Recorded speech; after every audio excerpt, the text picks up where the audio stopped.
ایک منٹ، کیا مجھے مظہر کے ساتھ شادی کر لینی چاہیے؟ میرا دل جیسے اچانک رک سا گیا۔ کیا واقعی یہی ٹھیک ہے؟ ایک طرف میری اپنی خواہشات اور دوسری طرف وہ سب لوگ جو میری زندگی کا حصہ ہیں۔ کیا میں اپنے دل کی سنوں یا سب کی خوشی کے لیے خود کو بدل دوں؟ شاید آج مجھے ایک ایسا فیصلہ کرنا ہے جو میری پوری زندگی بدل دے گا۔ کیا مجھے مظہر کے ساتھ شادی کر لینی چاہیے؟ وہ میرے بارے میں لا علم ہے۔ کیا اس کی یہ بے خبری میرے لیے نعمت نہیں ہے؟ مگر کیا اس شخص کو اس طرح بے خبر رکھنا غلط نہیں ہے؟ کیا مجھے اس شخص کو دھوکہ دینا چاہیے جو مجھ سے محبت کرتا ہے، مگر سب کچھ جاننے کے بعد وہ مجھ سے شادی کرے گا؟ زندگی میں دوبارہ مجھے مظہر جیسا شخص نہیں مل سکے گا۔ کیا میرے مقدر میں ٹھوکروں کے علاوہ اور کچھ بھی نہیں ہے؟ کیا زندگی پر میرا کوئی حق نہیں ہے؟ ایک موقع زندگی مجھے دے رہی ہے تو مجھے اس سے فائدہ اٹھانا چاہیے۔ وہ بری طرح دلائل اور جوابی دلائل میں پھنسی ہوئی تھی۔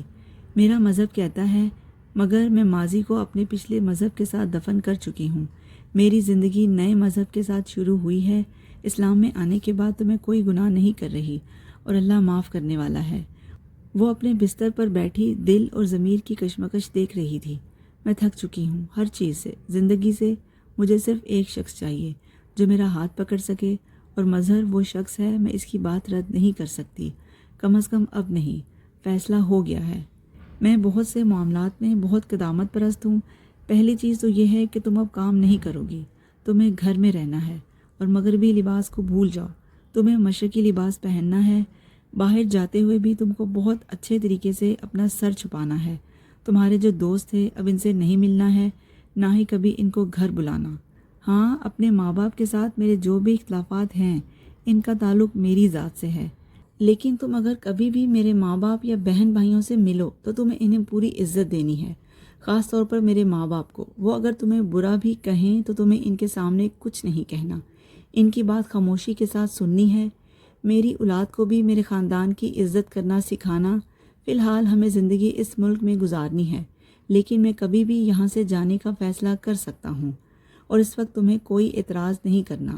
میرے بچوں کو شروع سے یہ بات پتہ ہونی چاہیے کہ یہ ہمارا ملک نہیں ہے، ہم کبھی بھی یہاں سے چلے جائیں گے، اور یہ بات تم انہیں سمجھاؤ گی۔ خاص طور پر اگر میری بیٹی ہوئی تو ہم بہت جلد یہاں سے چلے جائیں گے، اس کے 4-5 سال کا ہونے تک۔ میں یہاں رہ ضرور رہا ہوں، لیکن مجھے یہاں سے کچھ اپڈیٹ نہیں کرنا ہے۔ تمہیں بھی ویسے ہی رہنا ہے جیسے ہمارے خاندان کی عورتیں رہتی ہیں۔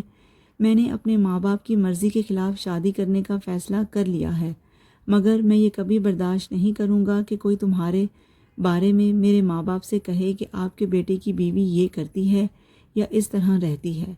شادی کے بعد پہلی بار گھر آنے پر مظہر نے اس سے یہ سب کہا تھا۔ وہ خاموشی سے اس کی بات سنتی رہی۔ وہ بے حد سنجیدہ نظر آ رہا تھا۔ اسے ٹینشن ہونے لگی، اور جب اسے یقین ہو گیا کہ وہ اب ہمیشہ اس سے اسی سنجیدگی کے ساتھ بات کرے گا اور کبھی اسے مسکرا کر نہیں دیکھے گا، تو وہ یکدم مسکرایا۔ باقی یہ ہے کہ میں تمہارا ہوں۔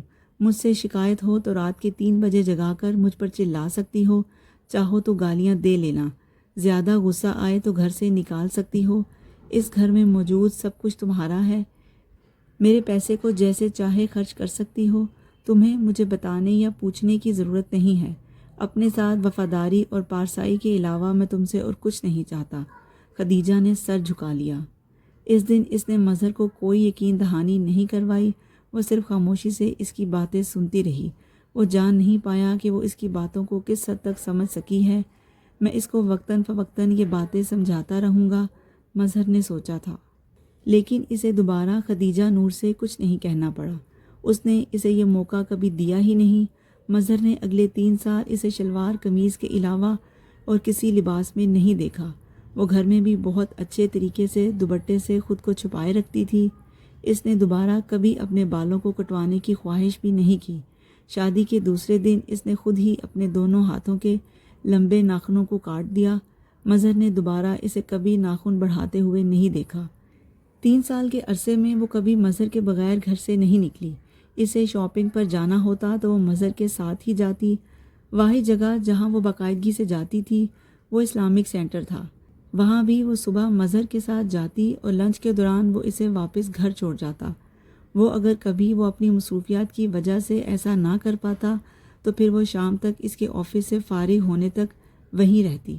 صرف ایک بار مظہر نے لنچ کے دوران کسی کلائنٹ کے آ جانے پر اسے فون کر کے کہا کہ وہ خود آ جائے، مگر خدیجہ نے صاف انکار کر دیا۔ نہیں، میں اکیلی واپس نہیں جاؤں گی، مجھے واپس چھوڑنا آپ کی ذمہ داری ہے اور میں آپ کے ساتھ ہی واپس جاؤں گی، آپ شام کو مجھے واپس لے جائیں۔ اس رات مظہر نے اسے سمجھانے کی کوشش کی کہ اسے اس کے اکیلا جانے پر کوئی اعتراض نہیں ہے، اور اگر وہ اکیلی واپس چلی جایا کرے تو ان دونوں کو سہولت ہوگی۔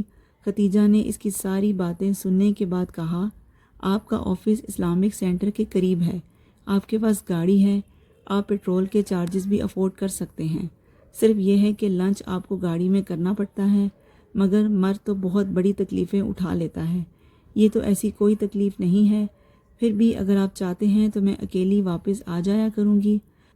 مظہر نے دوبارہ کبھی اسے اکیلے جانے کے لیے نہیں کہا۔ وہ کبھی کبھار اسے اپنے شادی شدہ دوستوں کے ہاں لے کر جایا کرتا تھا، اور اس وقت اسے بہت اطمینان ہوتا جب وہ خدیجہ کا موازنہ ان دوستوں کی بیویوں سے کرتا۔ ان میں سے کچھ کی بیویاں پاکستانی تھیں، مگر وہ خدیجہ کی طرح عملی مسلمان نہیں تھی۔ بعض دفعہ اسے یہ سوچ کر بہت اچھا لگتا، اسے خوشی ہوتی کہ اس کا فیصلہ غلط ثابت نہیں ہوا تھا۔ خدیجہ ویسی ہی بیوی ثابت ہوئی تھی جیسی اس نے خواہش کی تھی۔ 3 سال کے عرصے میں وہ ٹوٹی پھوٹی پشتو اور اردو بولنے لگی تھی۔ اسلامک سینٹر میں اس نے عربی میں قرآن پڑھا۔ بیٹے کی پیدائش کے بعد وہ اب باقاعدگی سے اسلامک سینٹر نہیں جاتی تھی۔ وہ مظہر کی مدد سے قرآن پڑھا کرتی تھی۔ مظہر کی زندگی بہت پرسکون تھی اور اس کا خیال تھا کہ سب کچھ ہمیشہ ایسا ہی رہے گا، مگر زندگی میں ایک ایسا طوفان اس کا منتظر تھا جو سب کچھ بہا کر لے جانے والا تھا۔ مظہر کو جو چیزیں بہت مشکل لگ رہی تھیں، خدیجہ کے لیے ان میں کوئی بھی مشکل نہیں تھی۔ وہ جس زندگی سے نکل کر آئی تھی، اس سے زیادہ مشکل اور صبر آزما کوئی چیز بھی نہیں تھی۔ جو کچھ تم نے مجھے دیا ہے وہ اتنا زیادہ ہے کہ اس کے بعد میں تمہاری نافرمانی کرنے کے قابل ہی نہیں رہی۔ جو کچھ تم نے مجھے دیا ہے وہ اتنا زیادہ ہے کہ اس کے بعد میں تمہاری نافرمانی کرنے کے قابل ہی نہیں رہی۔ میں تمہاری اطاعت کے علاوہ اور کچھ بھی نہیں کرنا چاہتی۔ اگر میرے لیے تم نے سارے رشتے چھوڑ دیے ہیں تو میں تمہاری زندگی میں پچھتاوے کا ایک لمحہ تک آنے نہیں دوں گی۔ اس نے مظہر کی ساری باتوں کے جواب میں صرف یہ سوچا تھا۔ مظہر کے ساتھ خدیجہ وہ زندگی گزار رہی تھی جس کا اس نے کبھی تصور بھی نہیں کیا تھا۔ اسے اپنا گزرا ہوا کل ایک بھیانک خواب لگتا، پھر اسے یاد آتا وہ اس زندگی کو بہت پیچھے چھوڑ آئی ہے، اتنا پیچھے کہ اب دنیا کی جس دلدل سے میں نکل کر آئی ہوں، اس کے بعد میں چاہتی ہوں میرے گھر میں کھڑکیاں اور دروازے تک نہ ہوں جنہیں کھول کر میں باہر جھانکوں یا کوئی مجھ تک آ سکے، اور اگر ایسا میرے اختیار میں ہو تو اپنے شوہر کے علاوہ کسی دوسرے مرد کا چہرہ تک نہ دیکھوں، یا اپنے گرد ایسا حصار قائم کر لوں کہ لوگوں کی نظروں سے اوجھل ہو جاؤں۔ میں نے یہی سب کچھ چاہا تھا۔ گھر، اولاد، اس سے بڑی نعمت ہو سکتی ہے کسی کے پاس؟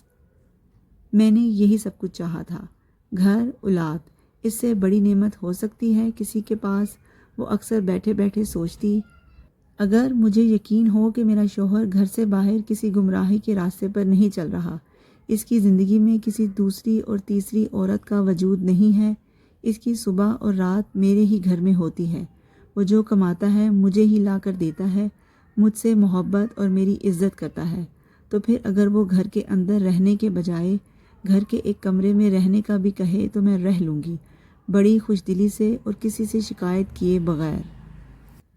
مظہر کے ایک دوست کی بیوی نے ایک بار اس سے پوچھا تھا کہ کیا وہ مظہر جیسے کنزرویٹو شخص کے ساتھ رہ کے خوش ہے، اور اس کے جواب نے اس عورت کو حیران کر دیا۔ بھابی، مجھے لگتا ہے آپ تو مظہر سے بھی زیادہ قدامت پسند ہیں۔ اس نے ہنس کر خدیجہ سے کہا۔ خدیجہ کچھ کہنے کے بجائے صرف مسکرا دی۔ اگر تم لوگ یہ جان جاؤ کہ میرا لبرلزم مجھے کس دوزخ میں لے گیا تھا تو شاید تم لوگ کبھی میری قدامت پرستی پر نہ ہنسو۔ بے عزتی کی زندگی گزارنے کے بعد اگر عزت کی قیمت ہمیشہ کے لیے گھر کے اندر رہنا بھی ہو تو میں ایک لمحے کے لیے بھی سوچے بغیر خود کو گھر کے اندر بند کر لوں گی، اور یہی میں نے کیا ہے، اس نے سوچا تھا۔